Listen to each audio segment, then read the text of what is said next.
Okey, okey, terima kasih Cik Puan Ayu atas jemputan untuk briefing malam ni. Lebih pada perkongsian maklumat lah yang kita pernah biasa lakukan bersama-sama dengan Ted Harter sebelum ni. Biasa ini siri yang kedua, siri kedua ke ketiga? Kedua. Kedua So yang kedua kita bersama dengan semua orang yang di bawah Ted Harter lah. So saya ucapkan selamat datang kepada semua yang dah hadir pada malam ni. Saya tengok sini dah 15 orang, 14 orang, 15 lah termasuk saya. Okey, sebelum saya nak tanya, kat sini ada pernah dengar tak pasal ataupun pernah hadapi ke tentang LPPC loan bersama pinjaman kerajaan sebelum ni? Ada tak yang pernah? Ada? Ada ke? Okay, kalau ada rasanya kebaikan. Halo? Ada dengar suruh? Dengar clear? Suara pecah sikit lah Encik Hasan. Dia pecah Ya.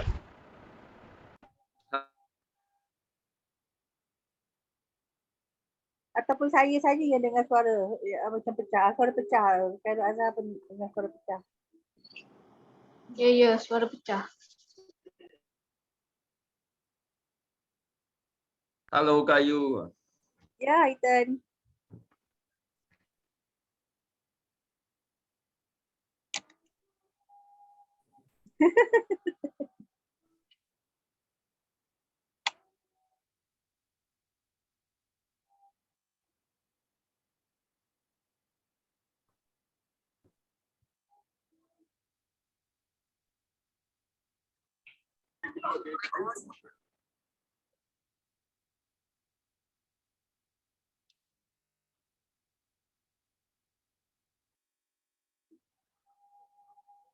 Dengar ke?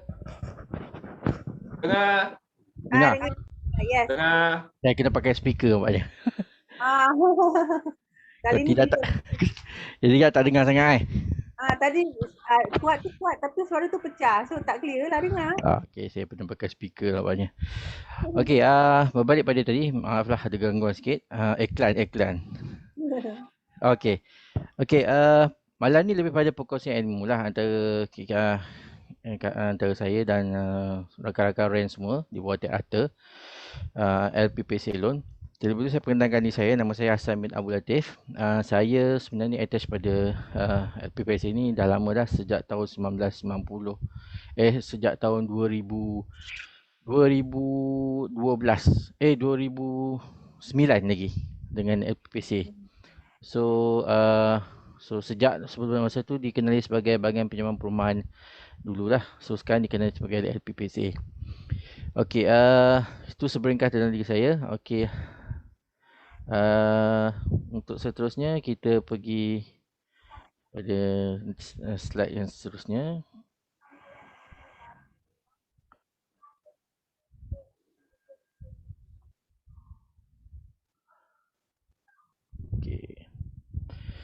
Okey, terlebih dulu kita LPPC ni, saya nak terangkan sikit. LPPC ni adalah pinjaman untuk penjawat awam yang mana ianya adalah diberikan khusus kepada semua penjawat awam di bawah yang bertugas dengan kerajaan Malaysia lah. Dan juga termasuk juga badan-badan berkanun. Antaranya badan-badan berkanun yang boleh memperolehi pinjaman perumahan kerajaan ialah contoh macam universiti.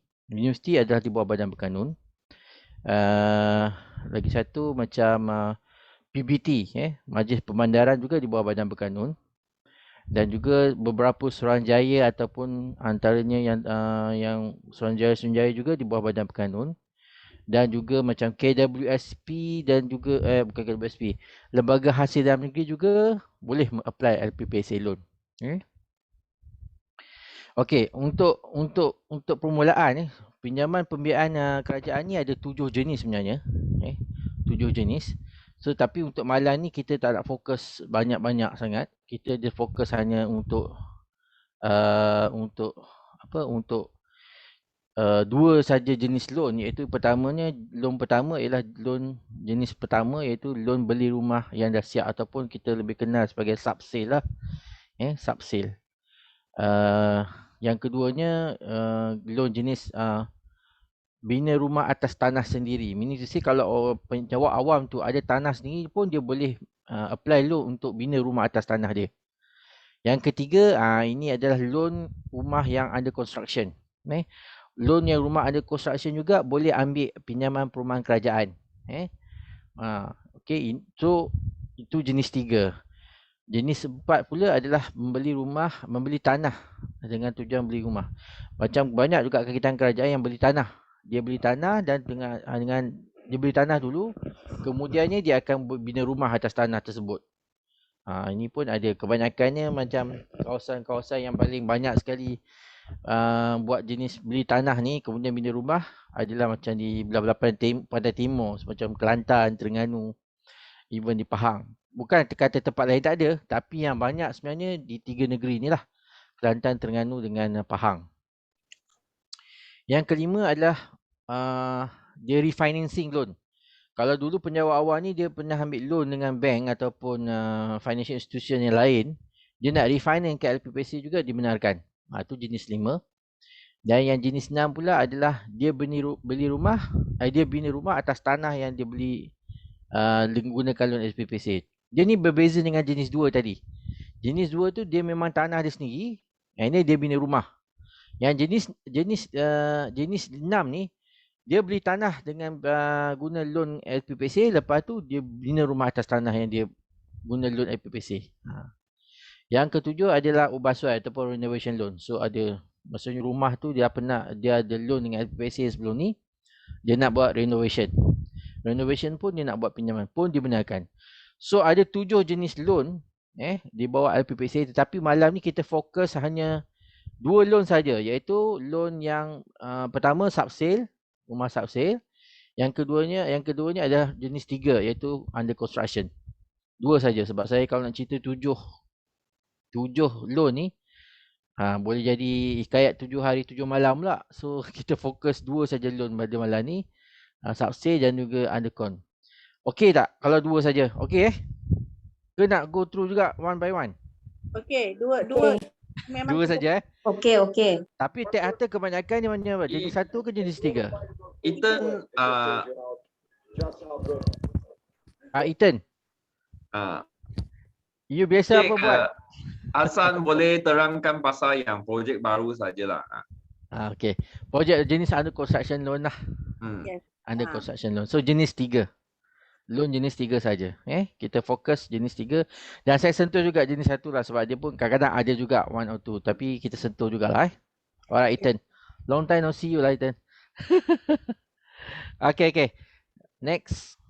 So, untuk LPPC loan dia ada 2 jenis loan. Pertama dia panggil pinjaman first loan, and kedua dia panggil second loan. So kita cerita dulu apa itu first loan. First loan meaning to say waktu tak pernah ambil loan kerajaan, di first time nak ambil loan. So untuk yang mereka ambil yang first loan dia punya termnya hanya untuk skim pencen. Meaning to say dalam payslip tu nampak ada skim pencen. Dia boleh ambil term loannya sehingga up to 35 years old. 35 years punya term loan. So meaning to say, let's say lah umur dia 40, this is their first loan, they can go up to 35 tahun punya term. So 40 tahun umur dia, 35 tahun campur, so dia boleh go up to 75 tahun. Umur 75 tahun dia loan tu boleh pergilah. Tapi tak bermakna juga katalah orang tu dia pencen umur 55. 55 this is the first loan, dia boleh ambil 35 tahun juga. So 35 tahun is 85 years pun boleh. So I think this is one of the advantage lah untuk government loan. Even umur 50 pun 55 tahun ke atau 50 tahun pun dia still can get a loan up to umur dia 85 tahun. So this is yang menariknya untuk government loan lah, especially those yang first loan and then under scheme pencen. And then those yang ada bawah, kalau dia orang di bawah EPF scheme. Sebab ada juga kaki tangan awam yang dia bawa EPF. Contoh Lembaga Hasil Dalam Negeri is EPF. Hmm. And then kebanyakan doktor-doktor muda ataupun biasa doktor muda lah di hospital pun banyak di EPF scheme. So EPF scheme dia boleh pergi up to 35 tahun tempoh dia, tapi dia punya ending dia up to sampai dia tamat persaraan. Contoh umur dia 30 tahun, umur yang dia pencen nanti ada umur 55. So they can go to, kalau 40 tahun 55, so they can go up to 15 tahun saja. Even though dia boleh pergi up to 35, tapi sebab umur pencen dia 55 tahun, they can only go 15 tahun je. Sebab umur dia 40 sampai 55 hanya 15 tahun saja. So dia tak boleh pergi sampai 35 tahun. This one of the disadvantage lah those yang EPF scheme. Kalau dia pesarut umur 60, setakat umur 60. Whichever come first.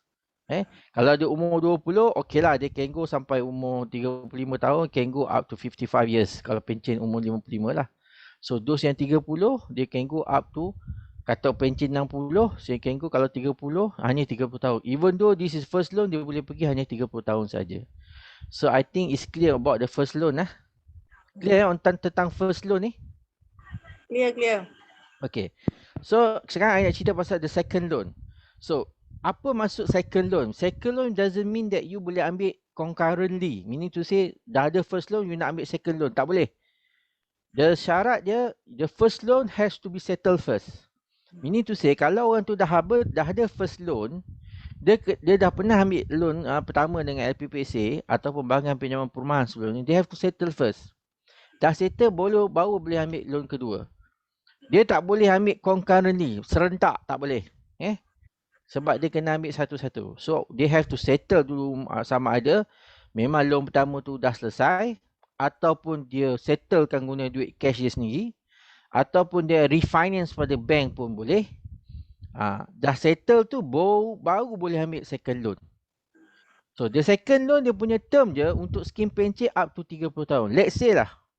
Sekarang umur dia dah ambil first loan, second loan ni dia umur 40. Dia boleh pergi up to 30 tahun. So 40 campur 30 up to 70 tahun lah. Umur dia 70 tahun mesti boleh. Maksudnya sampai umur 70 tahun dia tempoh dia. Dia kurang 5 tahun berbanding dengan first loan. Tapi whatever pun dia ada subject tu. Whichever come first. Umur dia tak boleh lebih. Kalau dicampur dengan term dia tak boleh lebih daripada 90 tahun.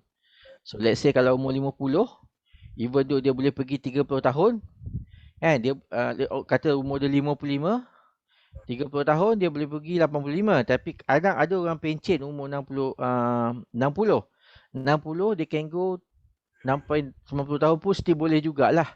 Tetapi ada kes-kes yang tertentu yang dia tak boleh, dia tak boleh lebih daripada 90 tahun.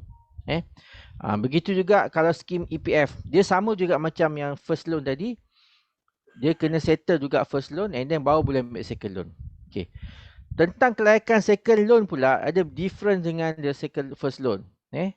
Since dah sebut pasal second loan, I cerita tentang second loan punya entitlement.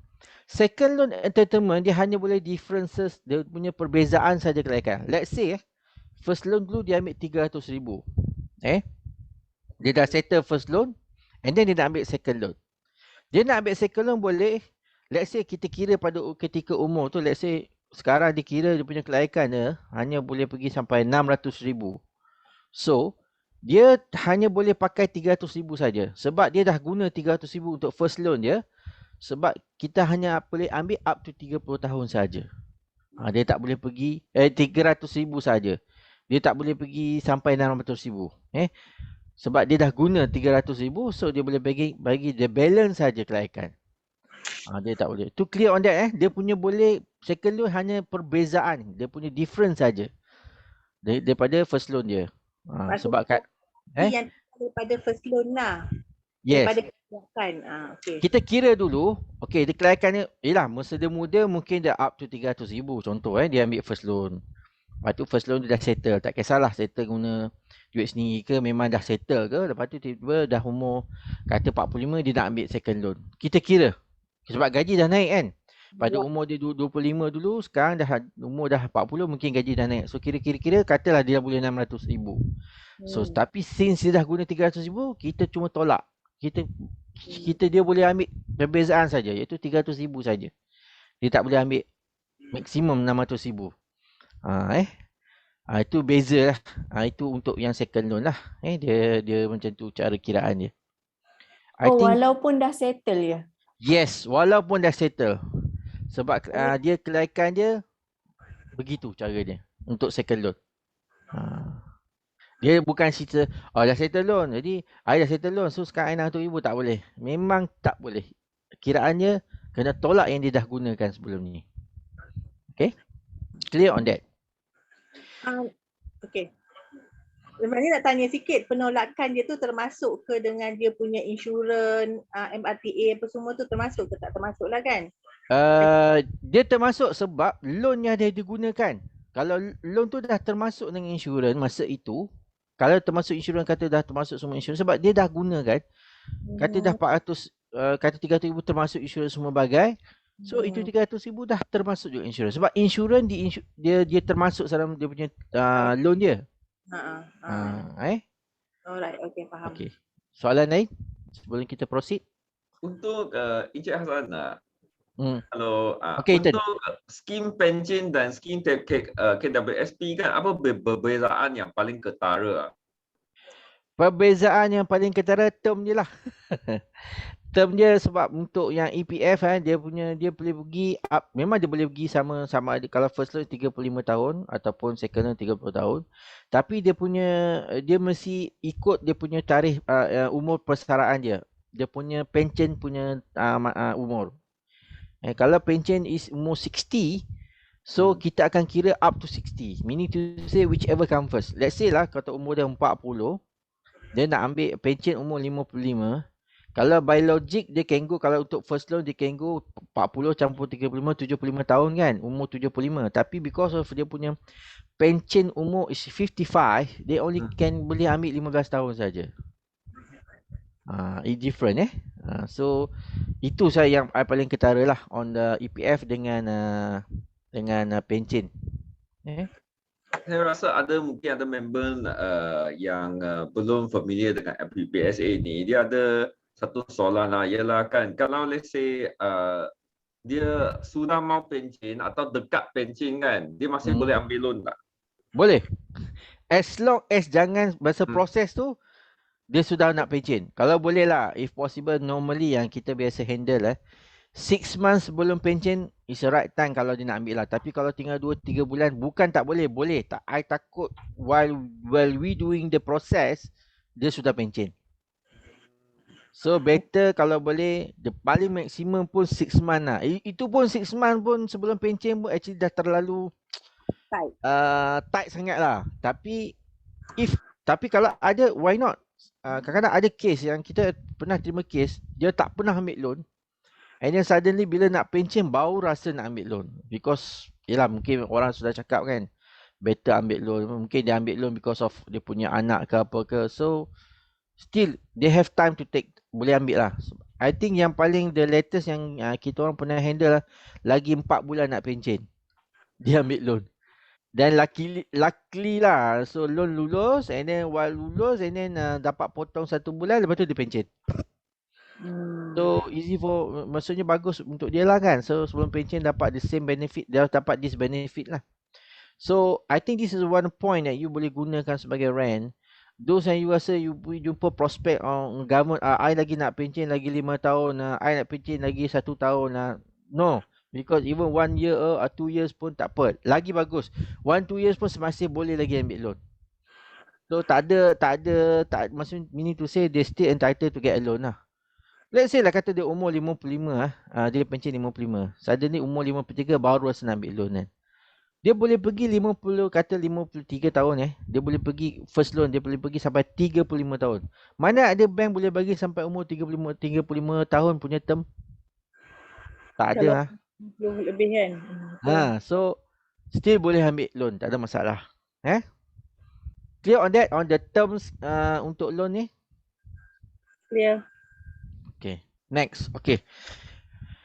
This is about what is kita ambil dalam dia punya loan tadi? That's why soalan yang Ayu tanya tadi.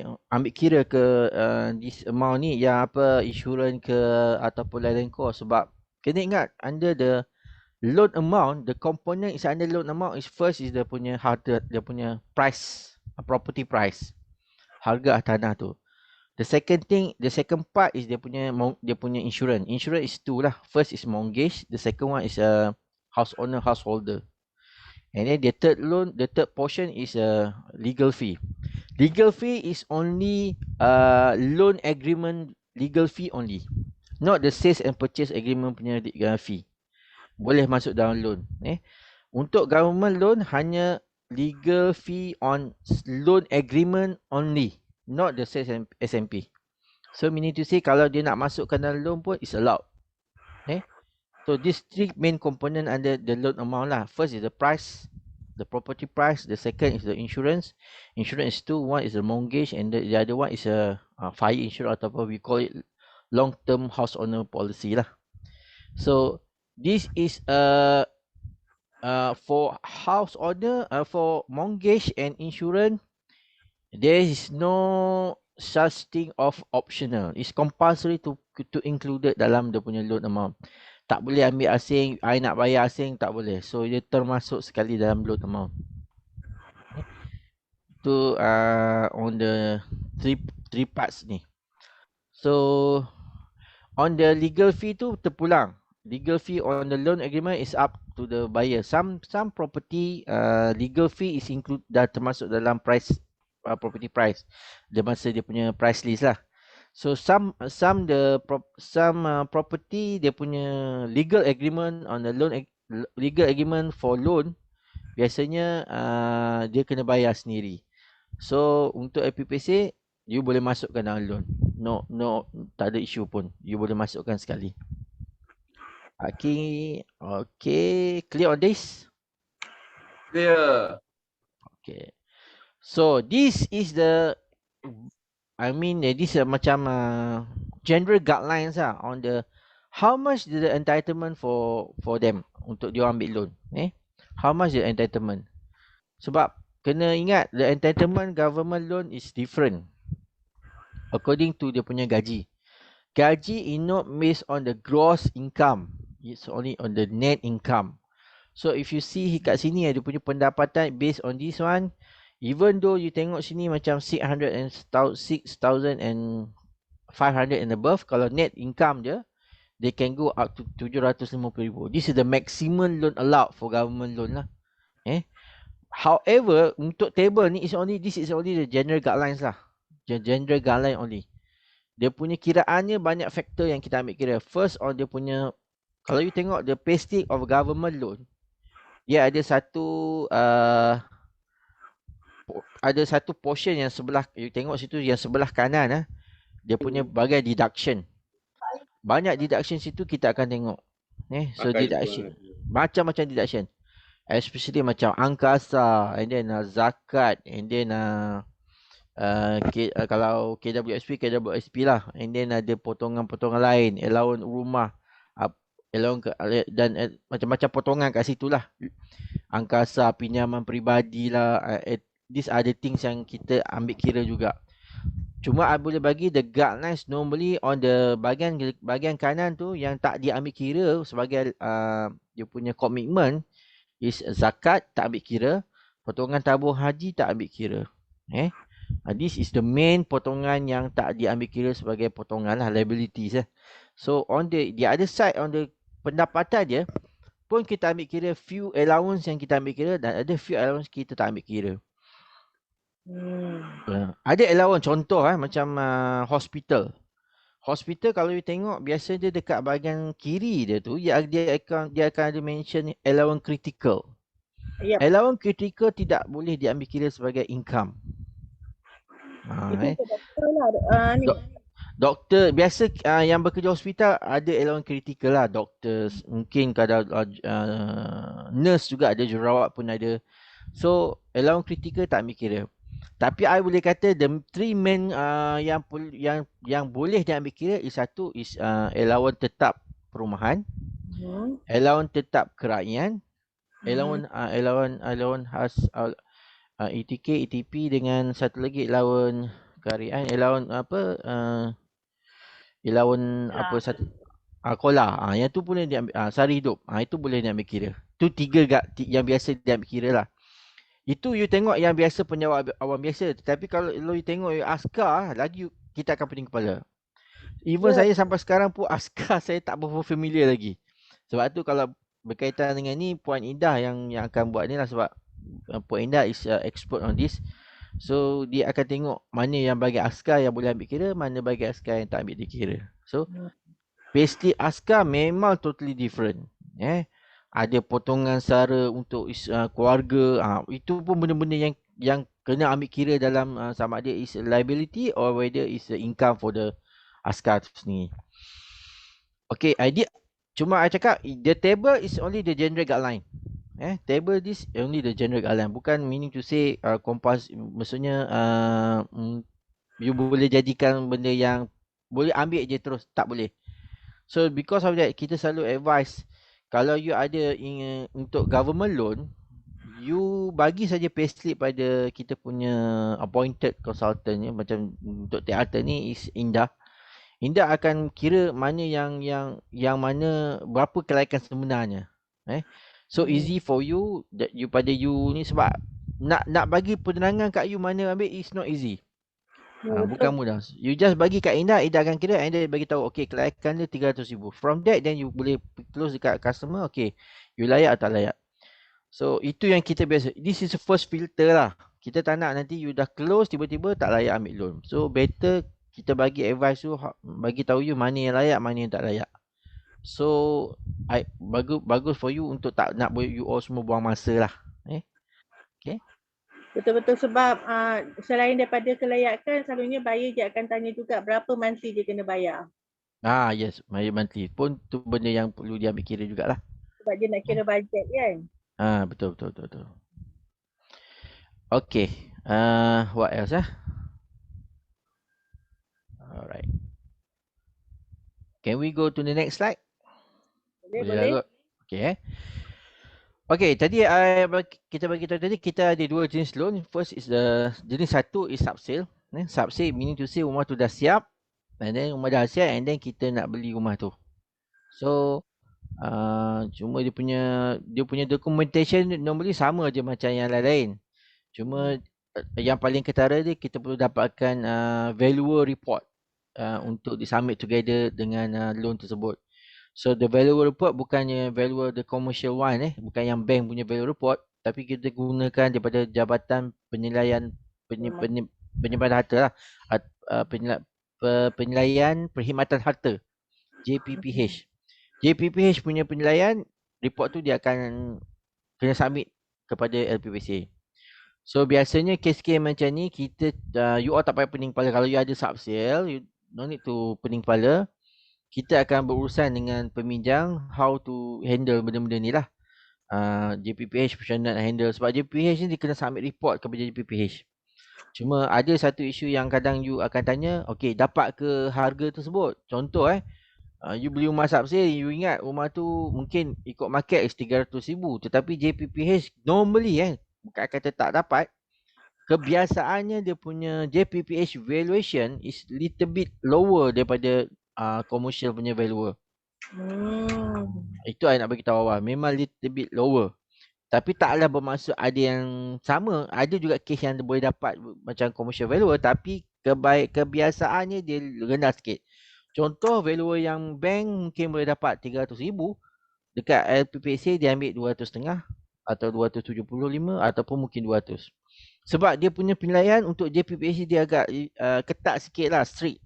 Sebagai contoh macam JPPH dia tak ambil kira yang renovation. Kalau you ada rumah subsale tu ada renovation, macam contoh rumah ni kan yang tertera kat sini, dia extend porch kan.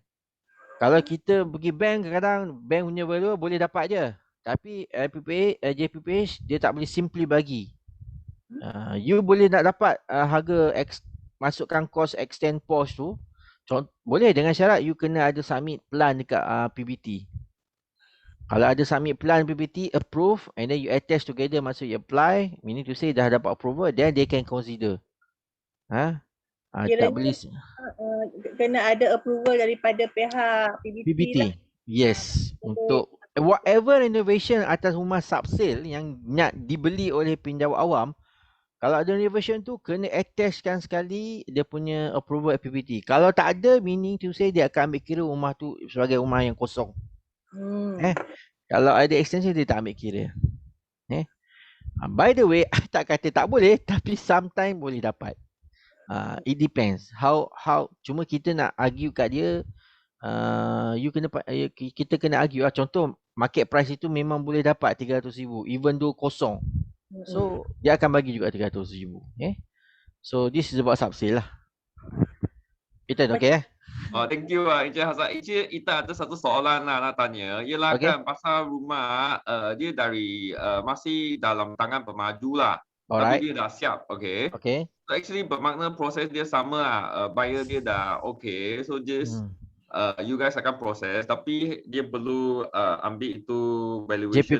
Yep. Ini biasanya rumah-rumah yang biasa di bawah developers.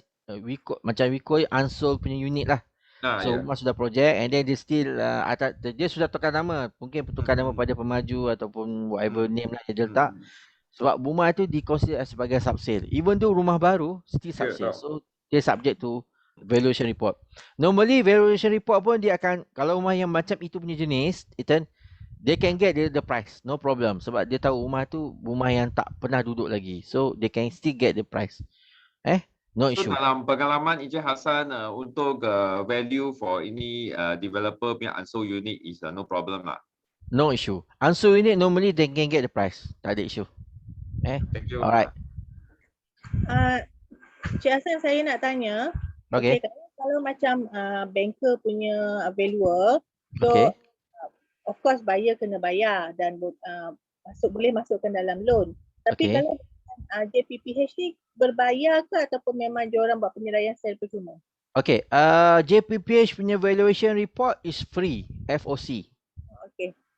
FOC sebab itu memang tugas je untuk menyelesaikan. Sebab itu kalau you pergi dekat JPPH punya office, kalau you suggest dia nak tanya kan, rumah ni nak beli tapi nak pakai bank loan, dia takkan layan. Sebab dia hanya layan pada mereka yang ambil loan LPPSA saja. Tapi it's okay kalau you nak bayar kat saya pun, I bayar, I terima je. It's okay.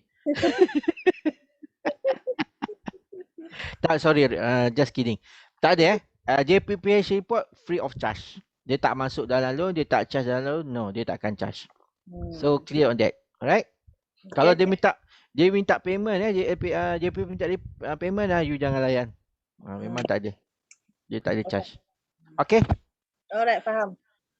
Okay, this is yang Ethan suruh bagi penekanan is a rumah under construction. Rumah under construction dia ada banyak lah. Contoh syarat-syarat ini, normal syarat lah, pemaju tu mesti berlesen and then mesti ada APDL. You tahu kan APDL, lesen permit iklan kena ada juga, and then pemaju tu mesti ada lesen kontraktor whatsoever lah.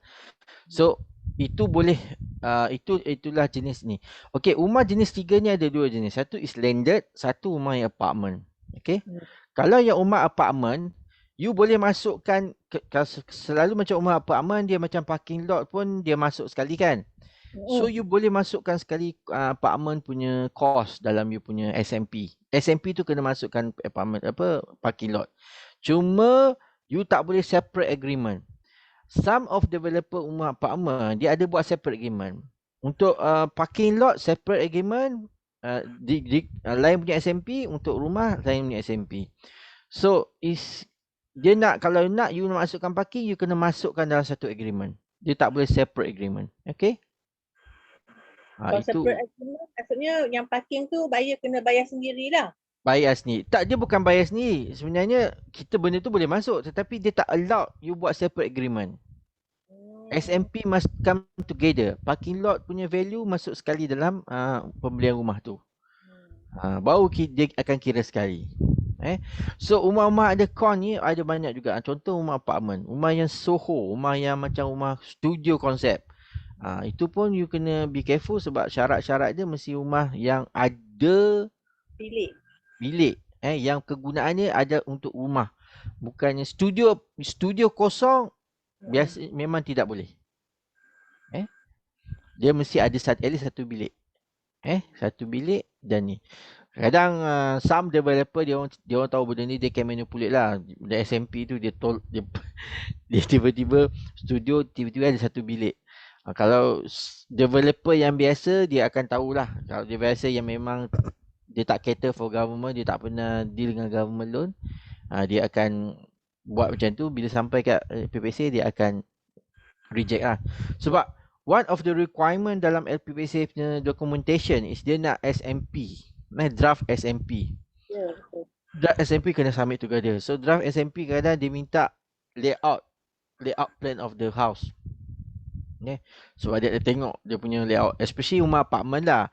Rumah landed biasanya dia tak particular on that, tapi rumah apartment normally they ask for that. So kita nak kalau draft SPA mesti ada. Tak boleh tak ada. Draft SPA doesn't mean that you kena sign siap-siap. Draft SPA dia kosong tak bersign pun is okay. Sebab untuk approval process dia nak draft saja. So lepas approve, itu you nak submit yang the original, the sign one pun, itu later on. Tapi for approval process dia nak draft saja.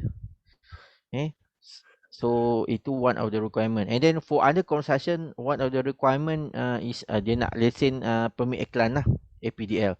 So ada juga kes-kes yang berlaku, kadang-kadang pemaju excited dia jual dulu, APDL tak ada. Boleh? You boleh ambil, tetapi bila nak submit loan, normally kita tak akan submit. Dan kita akan advise, kita tak akan submit sebab kita akan submit dia akan jadi pending. Sebab APDL tak ada. So kalau katalah kalau kita tak submit lagi, you jangan marah kita lah, sebab memang kita tak akan submit sebab from our experience, kita tak nak submit yang loan tu yang incomplete. Kalau incomplete dia akan jadi query, bila query dia ambil lagi lama lagi proses tersebut. So kita akan make sure benda tu completed document then we submit. Clear on rumah under construction?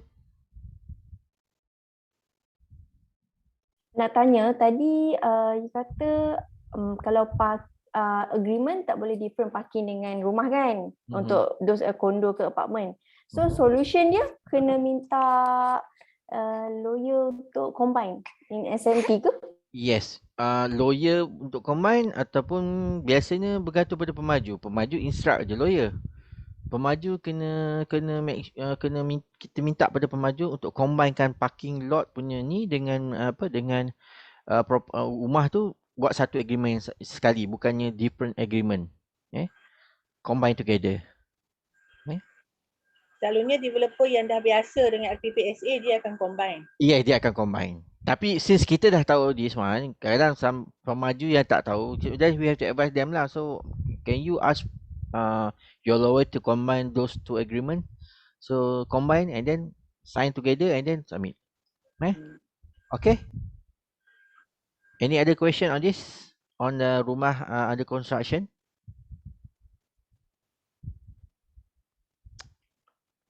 Alright. Ada rumah, ada tak you, okay, since ni I nak just throw a question. You pernah terima kes-kes yang mana jenis yang bid and sell? Bina dulu and then jual, atau bina dulu and jual tu standard. Rumah yang bina dan jual macam ni, rumah dah siap baru dia jual. Bukan rumah under construction. Tu pun boleh juga. Rumah tu dah siap jual, cuma dia akan proses proses potongan gaji tu dia cepat lagi lah sebab rumah dia dah siap.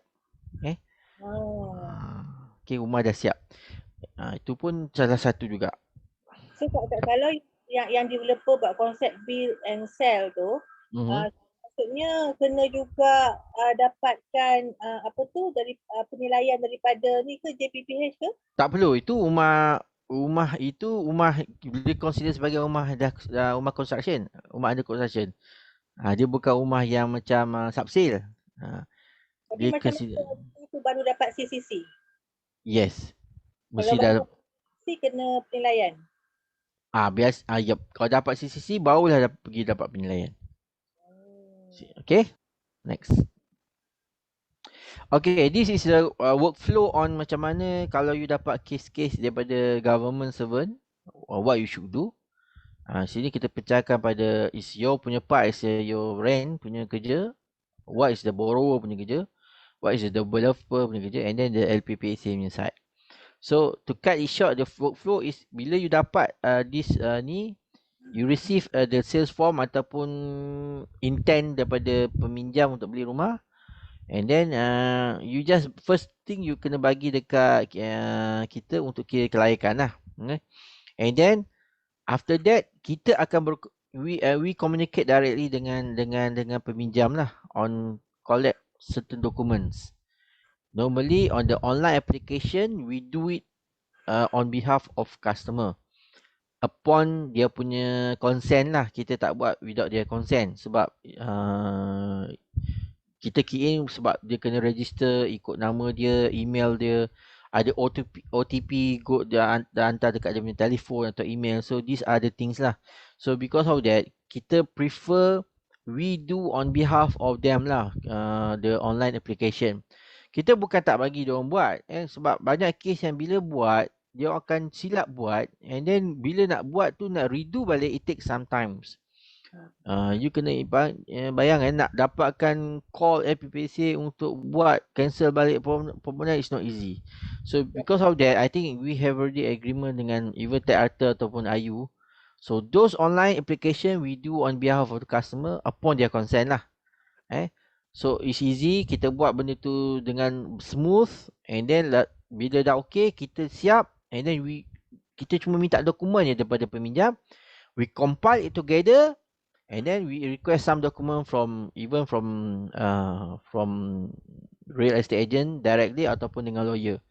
Normally on the rent atau lawyer kita tak minta banyak, normally kita minta grant. Ni talking about the under construction lah, jenis 3 loan. We minta grant and then APDL and then draft SMP. 3 item lah. Atau kalau nak masukkan legal fee punya invoice pun kita akan berurusan kalau dia nak masuk sekali lah. So easy for untuk the workflow that we can summary that kalau ada case LPPSA you just call us through Point Indah, and then everything we handle it from that. So you tak perlu fokus dah, you nak fikir apa dah. Kita akan handle dengan customer what to do next. Even the submission the form to the LPPSA also we do on behalf of you. Kadang-kadang I think Point Indah dia pergi collect sendiri dokumen dekat peminjam. So I think it's good lah. So easy for you, tak perlu you pening kepala government loan ni, you just give us and then we do from A to Z. Okay, TechArta ni banyak di Melaka ke di mana ni Ayu? Yang untuk malam ni? Melaka pun ada, tapi malam ni saya rasa kita ramai KL jugalah. Okay, alright, good. Melaka pun ada. Okay, alright. Okay, itu yang kita buat lah untuk government punya buyer lah. And then this is some of the contoh lah borang-borang yang kita boleh tengok lah. This is borang yang kita akan bagi pada peminjam untuk fill up. Those yang kita akan buatkan untuk bagi pihak dia lah. Nampak tak ni? Nampak tak? Kita tak nampak? Satu saja. Tata aliran. Oh, tata aliran ni. Okey, tak apalah. Mungkin tak nampak kot. Tak apa. It's okay. Ni kot. Nampak? Nampak ni? Tak nampak. Nampak. It's okay. It's okay. So, okay. So, I cuma nak tunjukkan you kat sini the contoh of dia punya letter offer. Asal flow ini semua consultant faham tak? So far, are you clear on this? Semua member faham tak? Faham? Faham Faham. You ada nampak tak yang ini? I ada share sini. Contoh letter offer. You nampak kat sini? Tak nampak. Mungkin dekat di belakang this slide kot. Okay. Stop sharing yang ini kot. Lepas tu ambil yang Sekejap Saya I check. nak tanya sedikit soalan lah. Ialah Boleh. after dia dah approve kan, okay. So pemaju kena coordinate dengan LPPSA untuk itu disbursement kan. Yep. Dalam itu disbursement kan, kalau dia akan ada apa dokumen yang masih perlu dari pembeli tak? Atau kita members ni consultant kita perlu buat apa untuk coordinate untuk mempercepatkan itu disbursement tak? Atau you guys akan coordinate? For your information, kita punya job until loan approval, loan approval, that's it. And then, however, kita still assist the customer until dia punya loan is, kita assist customer to accept the letter offer. Letter offer, macam ni you nampak letter offer tak ni? Nampak? Okay. The letter offer ni akan dihantar oleh LPPSA. So, dia akan mention nama dia and then apa jenis rumah dia. And then berapa dia punya loan dia, and then semua berapa bayaran bulanan Kalau you tengok sini dia akan bagi tahu untuk loan government sini you tengok ada ansuran bulanan dia 1944.88. Tetapi kalau you ambil Islamic loan dia ada mukasar ataupun rebate. Macam contoh ni kalau ikut bulanan dia 19 dia dapat rebate 1347 untuk Islamic loan lah. So dia akan clear sini. Even this one pun kita normally kita assist customer to accept online. So untuk government loan dia punya approve, dia punya acknowledge terima dia punya letter offer semua kena melalui online. Dia tak ada kena sign hantar, tak ada. Dulu yes, but now no more. Customer kena accept online and then dia automatic akan pergi kepada lawyer. Okay, you tengok ini Lawyer pun kena accept kan? Lawyer pun kena accept. Okay. Dia punya flow dia kalau customer macam ni kita tengok jap.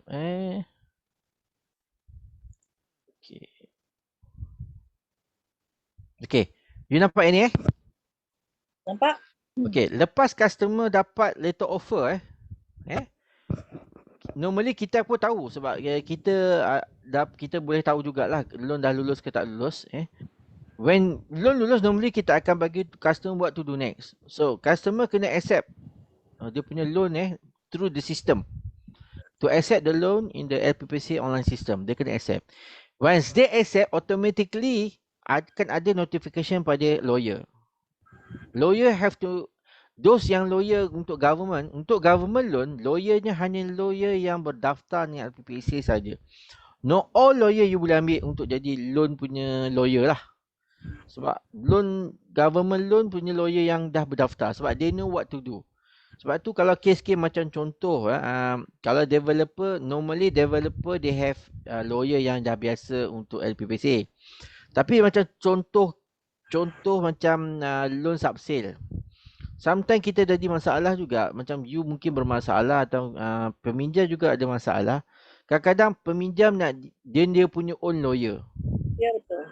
Kadang-kadang penjual vendor also I want my own lawyer. Lawyer nak jual, lawyer own pembeli. They have their own lawyer. It's okay. They can use whatever lawyer they want. But the problem is kadang-kadang ada case yang lawyer tu memang bukan berdaftar dengan LPPSA. One. The other one is lawyer tu memang tak ataupun jarang-jarang ataupun memang I think once a year pun mungkin buat loan LPPSA. And then the problem later on akan jadi masalah pada peminjam and also pada the vendor. Sebab bila lambat, disbursement juga akan jadi lambat. So because of that, we prefer gunakan lawyer yang berdaftar dalam LPPSA.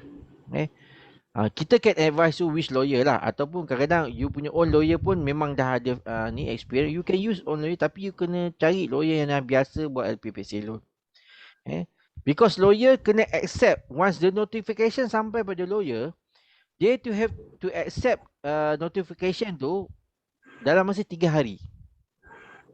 Kalau lawyer tu tak buka dia punya email, tak accept, tak tengok notification from the system, sebab every lawyer ada sistem yang link dengan LPPSA.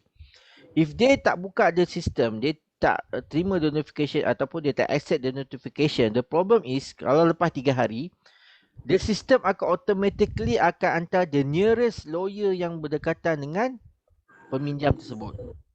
So dia akan jadi masalah. Contoh lawyer yang under yang rumah yang under construction, under pemaju. Pemaju normally they already tie up the lawyer lah. Suddenly memang this lawyer pula tak familiar dengan FPPC. Dia pun tak ambil notification. So, you bayangkan tiba-tiba notification pergi lawyer yang lain. The problem lah, sebab sometimes pemaju dah ambil kira lawyer ni dia punya lawyer fee, legal fee semua. Mungkin sebab loan agreement dengan SMP agreement buat satu lawyer yang sama, mungkin cost akan kurang sikit. Yep. Kan? Dia dah absorb dalam price. So kalau lawyer tak pandai ataupun tak mahir buat benda ni, dia pergi saja ni different lawyer, problem lah.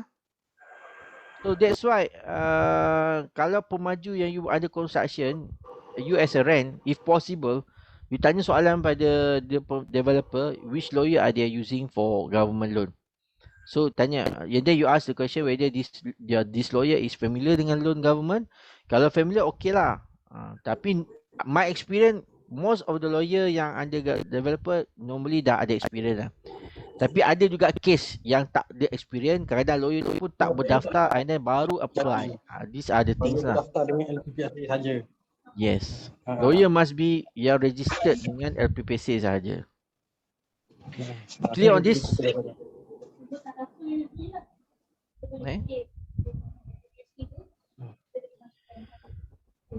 Okay. Cover, insurans, loan legal. Clear on this? SIP yang tak masuk dalam tu.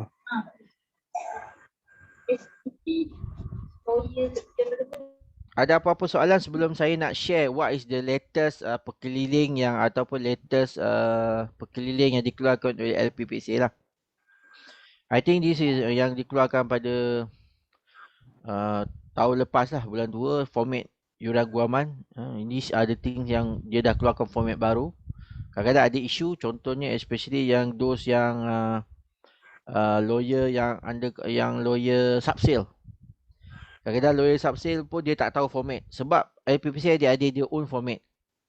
You tak boleh pakai simply whatever format you want to do. No, cannot. Sebab lawyer kena follow the format. Sebab tu ada juga case yang jadi query, especially subsale lah. Bila kita dah hantar, tiba-tiba tak ikut format LPPC. Kita dah advise. Kadang some lawyer we already advise. Sorry, this your punya format is different. But kadang you tahulah, lawyer je kadang dia rasa dia lebih cerdik daripada kita kan. Okay, never mind, we can submit. And then we submit, revert jadi query. So these are the things lah. Ada isu. Some lawyer macam tu. Kita dah advise, kita bukan buat 1-2 case, kita dah beratus case lah government loan ni. So we advise lawyer, sorry, this is wrong format. It's okay, we use it for, okay, never mind, we submit. Submit suddenly, reject. Some lawyer is like that lah, but not all lah. And then this is the latest one. Starting last year, those yang ambil LPPC loan, dia akan dapat free coverage on group PA lah, automatic free coverage. LPPC give the free coverage to them lah. So for 2 years, free of charge. So dia punya coverage pun besar juga, up to 100k, 100,000 kepada semua yang ambil loan government. And then the next is Berapa tahun? selama 2 tahun. 2 tahun sajalah. 2 tahun saja. After 2 years, optional nak renew ataupun dia akan expired macam tu saja. This one free of charge, tak ada charge. Ini LPPC bagi free saja. Cuma info yang dapat free saja pun, actually yang bayar pun bayar insurans juga sebenarnya. Okay. Tapi dia kata dekat pembinaan is free of charge. Yalah, bukan pembinaan keluar duit kan. Okay, the other one is and then okay, kadang ada case ni subsale jugalah. Nak tukar lawyer, nak tukar lawyer dibenarkan. Kadang-kadang case macam contoh bisa disbursement, suddenly lawyer ni sudah nak tukar lawyer. Is allowed, cuma dengan syarat, dia ada syarat je lah. Lawyer tu sama ada dah closure business, mungkin dissolution of partnership, lawyer tu dulu ada partner, pecah partner, and then mungkin dah tak ada didaftar dengan LPPC punya lawyers, ataupun lawyer tu dah berhenti jadi lawyer sendiri. This is allowed lah. Okay, bulan 1 je yang terkini itu ada satu lagi skim bantuan kepada projek-projek terbengkalai. Sebab ada projek-projek yang kita dah FPPSA dah buat due diligence sebab dengan dia dah ada APDL, KPKT pun dia dah okey. Suddenly kadang PKP itu kan banyak projek yang tergendala. So because of that, sebab apa tau, bila tergendala, sebab dalam arahan potongan gaji peminjam, dia akan start potongan gaji untuk LPPSA loan berkuat kuasa pada selepas 24 bulan daripada tarikh kelulusan loan. Regardless of rumah tu siap atau tak siap. Faham? 24 bulan tu untuk rumah yang landed kan. Kalau rumah yang bertingkat macam kondo ke apa, 24 bulan juga ke? Dia berbeza. 24 dia tak, rumah landed lain. Rumah landed, rumah yang kondo lain. Dia tak sama. Okay. Tapi kita landed tu. Sebab because of that, dia bagi skim penangguhan lah. Kalau ada kes yang macam tu, sebab saya ada satu projek yang kita dah dah lama projek ni. Ayu jaga projek tu je. Ayu. Apa tengok Ayu. Ayu projek tu dah lama. Mesti terbengkalai. Dan luckily projek tu ada surat daripada, I tak pasti, ada KPKT ke Ayu? Ke apa ni? Surat dia SPMB. SPMB kan. So surat tu dia projek tak siap tapi dah start potong pinjaman.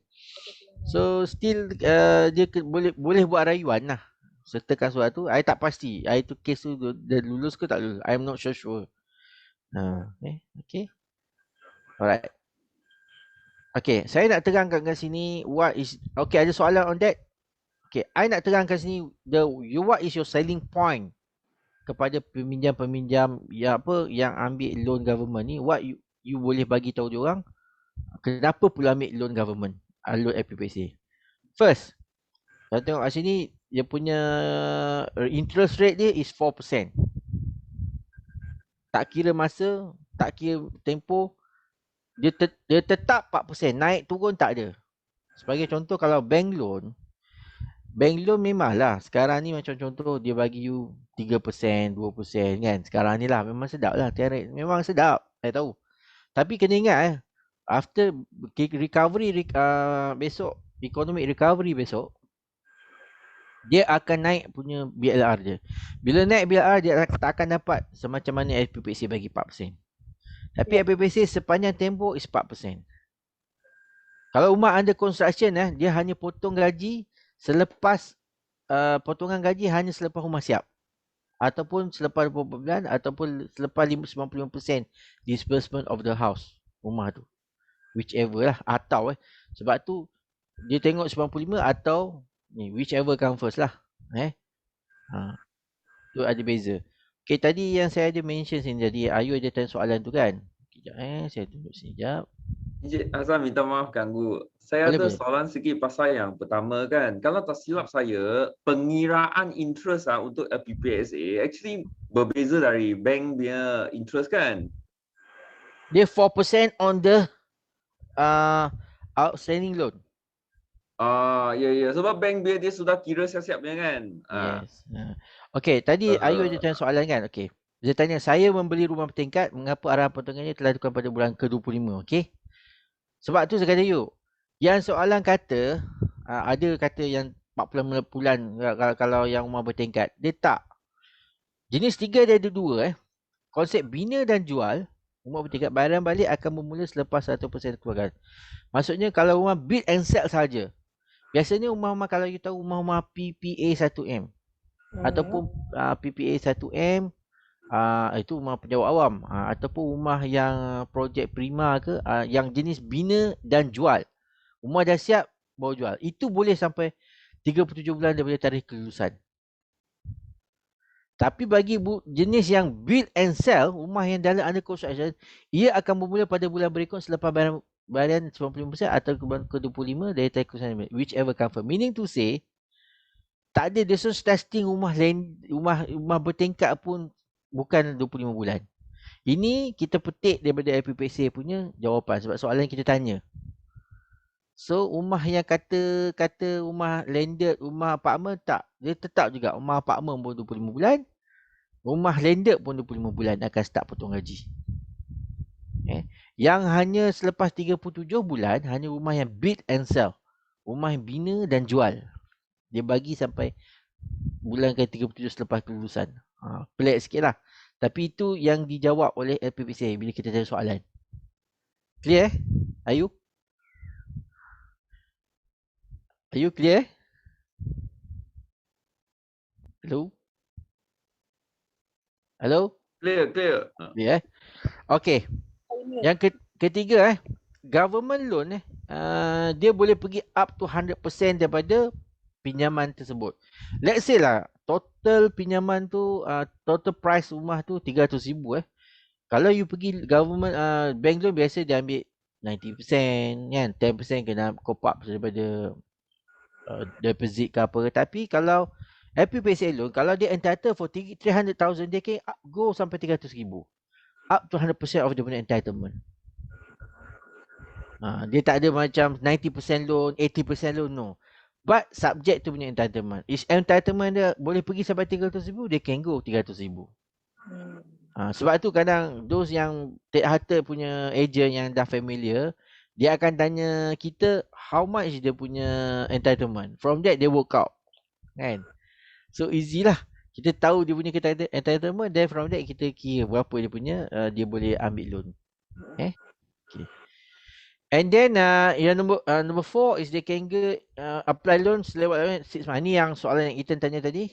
Even 6 months before their retirement also they can apply the loan lah. This one you boleh apply. Jangan risau.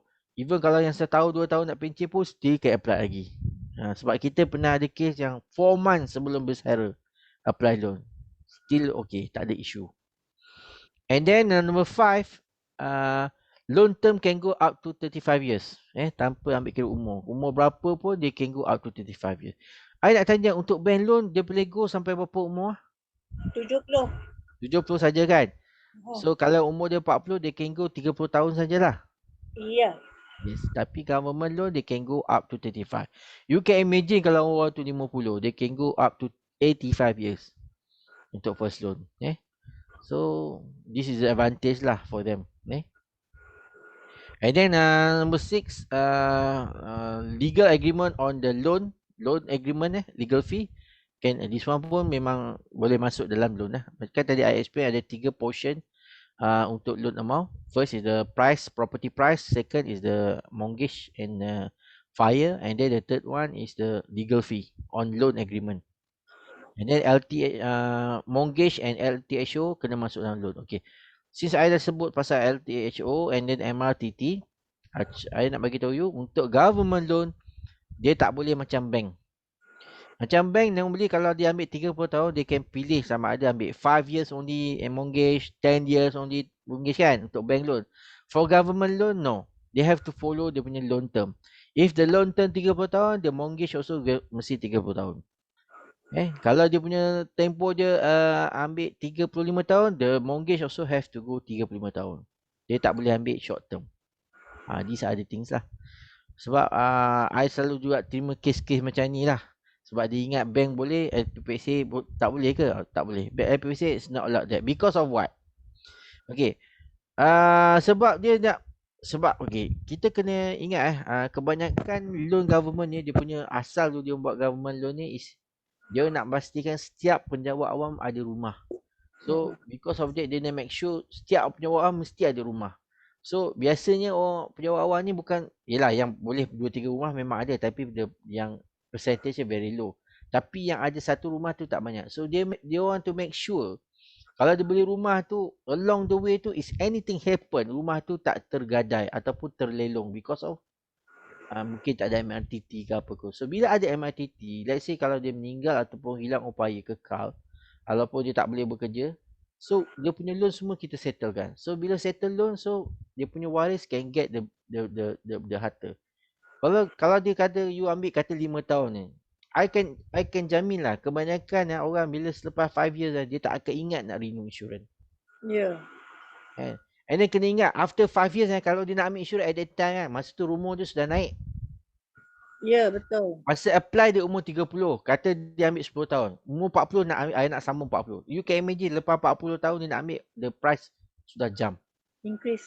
Sudah increase. That's why dia suruh ambil awal-awal. So kalau ambil 30 tahun, biar kira umur 30 tahun. So dia akan make sure dia punya loan tu secure sampai loan habis ataupun dia jual ke apa ke, so settle. Okay. Alright. Nak tanya sikit. Okay. Okey. Tempoh pinjaman 35 tahun kan? Okay. Macam mana kalau macam dengan askar? Askar dia perkhidmatan dia bukan sampai umur 55 kan? Sebab askar dia perkhidmatan dia berapa tahun je Ya betul. Dia berbeza-beza. Ada yang 40 dah pencen. Tapi dia memang boleh pergi 35 tahun juga Ayu. Oh. Tapi cuma dia akan bermasalah besok bila dia pencen. Macam mana dia nak selesaikan dia punya bayaran bulanan je lah kalau dia masih hidup lah. Dia tak akan tolak dengan dia punya pencen ke daripada duit pencen dia? Actually duit pencen tu dia akan tolak nanti untuk dia punya ni, sebab tu kalau untuk government untuk askar ni, dia punya one of the requirement untuk askar, kalau ni I just since tanya pasal askar sebab tu askar kalau nak apply loan, they have to, satu prosedur yang dia orang kena pergi, yang kena lalui sebelum dia apply loan, selepas dia dah complete all documentation, askar kena hantar sendiri ke MINDEF. Let's say lah orang tu, askar tu posting di Sarawak, di Sabah ataupun di mana-mana lah, dia kena turun ke MINDEF Kuala Lumpur Jalan Pandang Tembak tu untuk submit the loan. Dia tak boleh wakil ya? Tak boleh wakil. Puan Indah pergi hantar ke tak boleh? Tak boleh. Kita rasa Puan Indah pernah bagi tahu saya, dia pernah pergi. Lala dia kata kita nak ni yang askar yang tak berkenan duduk luar. Kita duduk apa, Puan Indah duduk luar je. Yang pergi askar juga. Sebab tu untuk askar, kita akan advise askar what to do. Berapa kopi kena buat, and then berapa kopi ni, and then dia pergi, and then dia pergi sana. Masa tu dekat kiraan dia akan kira. Dekat dia punya bahagian penjawatan ni dia akan kira punya kelaikan dia. Actually kelaikan sama je kita, tapi dia akan kira balik. Tapi untuk askar. Itu untuk askar. Untuk polis juga ada beza sikit. Untuk polis yang bawah, inspektor ke bawah, dia kena hantar sendiri ke IPK. Inspektor ke atas, dia kena hantar ke Bukit Aman.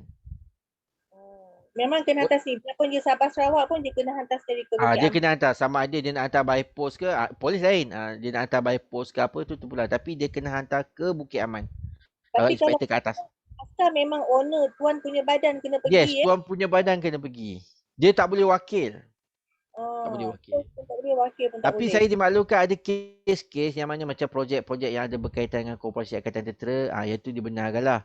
Wakil daripada pemaju. Tapi yang berkaitan Koperasi Angkatan Tentera ke, dia bagilah. Tapi yang macam pemaju-pemaju yang tak ada kena dengan askar ni, minta maaf banyak lah. Dia tak layan. So dia kalau kata askar ni kan pencen cepat, so dia akan tolak jugalah daripada duit pencen. Ya. Actually duit pencen askar ni sebenarnya tidak ada, kalau ikut yang pengalaman saya, untuk yang askar ni wang pencen dia memang tak ada dikontrol oleh mana-mana. Memang bergantung pada askar tu nak membayar sendiri. Sebab tu biasanya sebelum pencen askar ataupun pencen askar actually, dia kan ada tempoh setahun dalam latihan. Masa tu pihak penjawatan akan advise dia, okey cik ada cik punya potongan perumahan ni. Macam dia akan advise apa nak buat. Dia kena consult lah.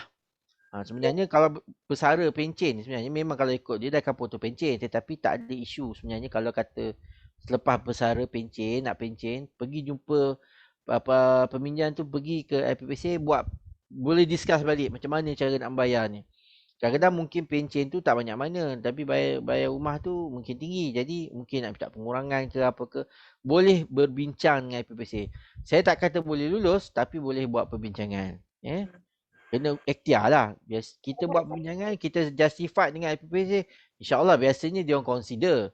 Tetapi macam saya kata tadi, bukan boleh lulus, tapi kita boleh berbincang lah. Pihak IPPC boleh terima, boleh buat perbincangan lah. Sebab saya tanya ni sebab saya pernah berbual dengan lawyer LPPSA, dia kata dia amat problem dengan askar. Askar. Sebab Ya, betul. diorang tak bayar. So macam diorang kena, yalah of course kena tindakan macam bankruptcy ke apa ke kan. Betul. Sebab askar ni memang pelik sikit. Untuk pengetahuan ni just share sejarah dulu. Askar ni dulu kalau sebelum ni pada zaman bahagian pinjaman perumahan dulu, askar ni lagi teruk. Masa tu ada juga sebahagian pemaju yang dia nak ambil mudah. Dia pergi dekat camp askar, macam camp terendak ke, mungkin camp kat Port Dickson tu. Dia kau team dengan bahagian ketua turus ke apa ke, bahagian yang komandan kan. Okey, kita jual rumah. Okey, sign. Okey, dia pun sign. Tapi dia sign tak kira kelaikan orang tu layak ke. Lepas tolak tu tinggal berapa gaji ke. Sampai pada ketika itu ada kes yang mana bila dia kira balik potongan gaji dia dengan ansuran bulanan dia, tinggal RM50 dia gaji. Ini cerita dulu cerita dulu. Bukan sekarang, dulu. Dulu. Sebab tu banyak kes-kes dulu kalau you tengok ada projek-projek yang terbengkalai, yang bukan terbengkalai, rumah tu dia dah beli tapi tak ada orang duduk. Sebab rumah tu tak bayar. Dia orang tak mampu bayar, jadi lelong lah. Rumah lelong. Banyak rumah lelong kalau you tengok di sekitar Port Dickson, especially di kawasan Labu, saya pun maklumkan Labu banyak rumah-rumah yang askar beli yang tak jadi rumah lelong sebab tak berbayar.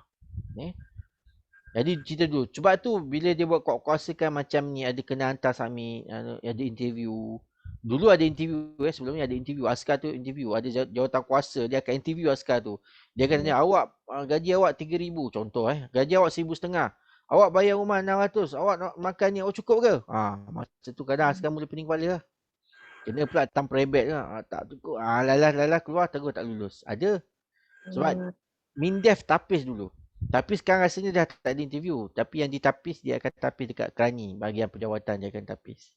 Sebab tu bahagian penjawatan dia akan tengok. Kalau kadang tak cukup, RM2 pun kata, kasih settle ni RM2 ni. Awak ni potongan awak ni kena kurangkan RM2 dulu. Kena kurang lah, make sure lah. Settle ke apa ke kan. Dah kurang boleh dia ni. Okay. Clear.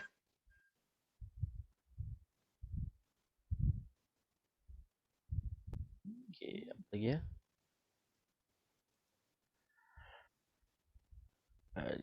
apa lagi? Next. Saya rasa dah habis kot saya punya ni. Okay, itu saja. Ada sebarang persoalan yang berbangkit? Macam saya tahu sekarang ni it's not easy. Especially kita semualah